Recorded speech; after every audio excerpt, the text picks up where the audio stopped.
Hey guys, how's it going? My name is Daniel. I'm the content director at DashClicks, and in this video today, we're going to go over 11 killer strategies to generate more revenue from existing customers.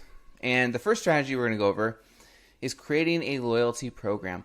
So you have clients who've stayed with you for a while. How do you show your appreciation better than having a loyalty program, which really lets them know that you appreciate their commitment to you, whatever they're spending with you each month.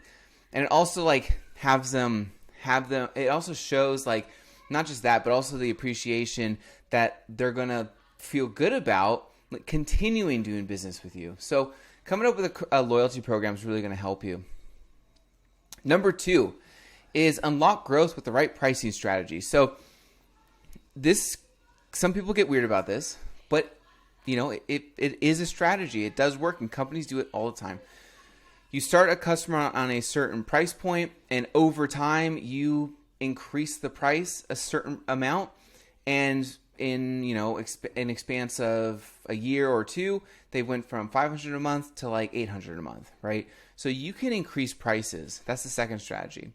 Number 3 is creativity. Creatively package products or services. You see this in fast food all the time, right? You could get a burrito, but do you want to make it a combo? McDonald's does this. You can make combos. And so really the profit is not in a single product, but it's into its own bundled product. So packaging products or services in a creative way to really just add a ton of value and get people to just say yes. Number 4 is use effective marketing strategies. So to think about this, you could separate it into a two-step process. Step 1 is you can analyze data around customer behavior and product preferences. And number 2 is you can develop targeted data-driven campaigns for specific customer segments using ad messages or offers. So you can use the following channels to market or promote this, which is your website, social media, pay-per-click, remarketing, email marketing, public relations, content marketing, or traditional marketing, offline, flyers or banners, billboards, newspapers, word of mouth, that type of thing. So basically running the data-driven marketing campaigns is another way to improve sales and boost revenue. All right, number 5, stay in touch with your customers. This is extremely crucial, and it seems easy, but when you get more and more customers, it's more difficult to do this. But if you have the time and could put a system together where you're in constant communication with your clients, it does help them retain. It does help them build trust with you, and especially if you're going to raise prices or you're going to offer a package or something to upsell them and increase your revenue off that client. With the communication, they'll base it off the past experience they have with you. And if they go, well, they got great communication, they're always there, they get the stuff done, they give results, and you have great communication, it'll definitely have them make a better, easier decision to stay with you if you raise prices or something like that. Number 6, offer great customer support. You can't beat a company that has great customer support. It's almost even if the service isn't all that great, but they got great customer support, it really does carry its own weight.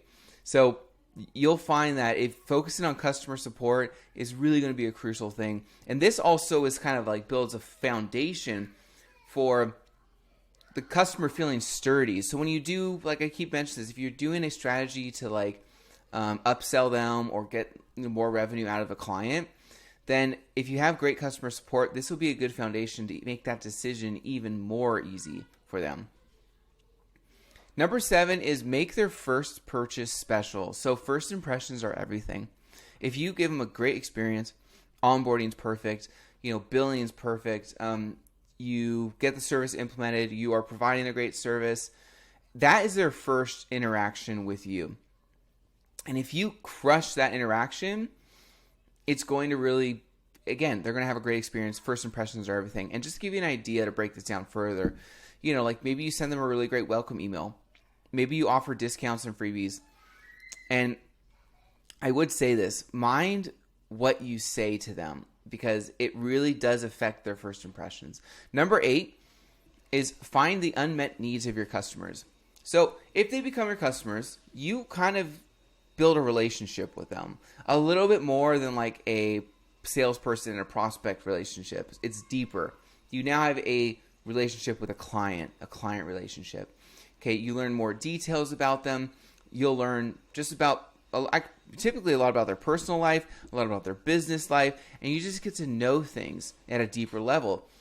With that information you get, you're going to discover what other needs they have, what their desires are, what they most care about, and you might go, oh man, I keep hearing customers say they have an unmet need in whatever it might be. That could be an extra service you could provide.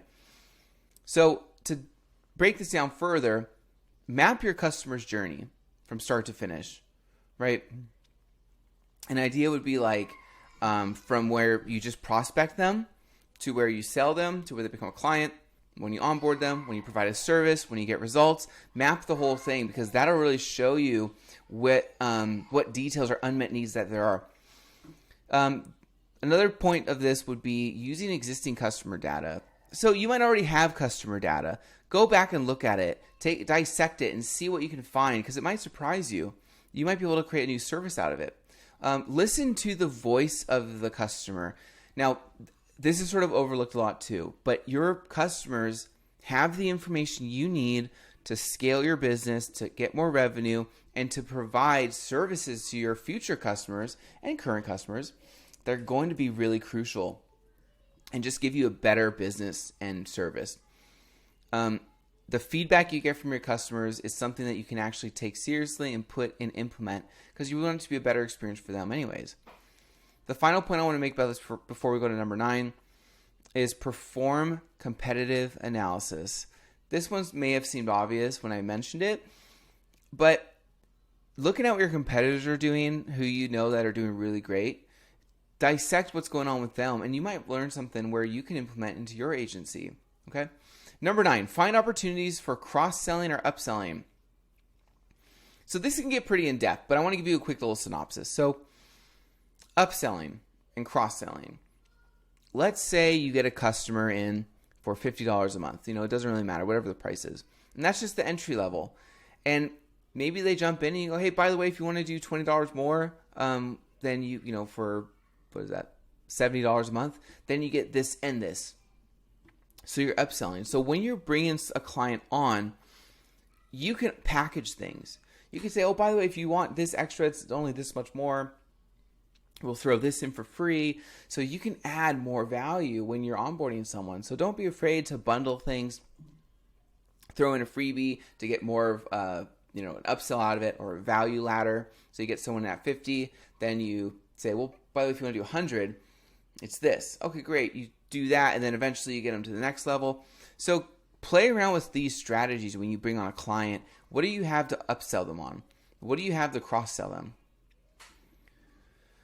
Okay, number 10, make your sales channels appealing. This kind of goes without saying. Like whenever you're doing marketing and you're doing sales, you have to have an appealing offer. You have to have something irresistible. You have to have something that if you present to someone, they want it. Like you've got to make your product or service pop like that and really have a magnetizing effect. So you got to do the same thing with your sales channels. So your colors, your design, your user experience, the kind of feel or vibe that potential customers get when they look at your social media channels or your website, how they interact with you, all that is, it needs to be appealing, and it makes people want to work with you. Number 11 is you get to give your customers a reason to come back. Okay. So let's put it this way. You should always have proof to back up your claims about your products and services. Okay. So ways of doing that is maybe you show a demo. If you have your free DashClicks account, and if you don't, go sign up for a free DashClicks account. It takes 2 minutes.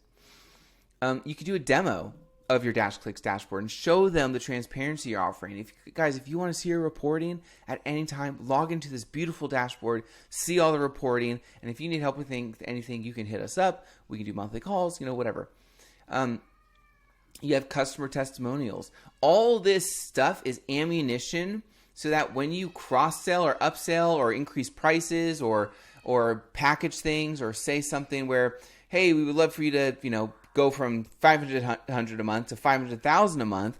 All this foundation makes their decisions easier. All right, guys, hope you enjoyed this video. If you have not already signed up for your free DashClicks account, go to DashClicks.com, sign up for free. It takes literally like a minute to do it. Just enter your email, you get instant access. It's a forever free account, and I'll see you guys in the next video.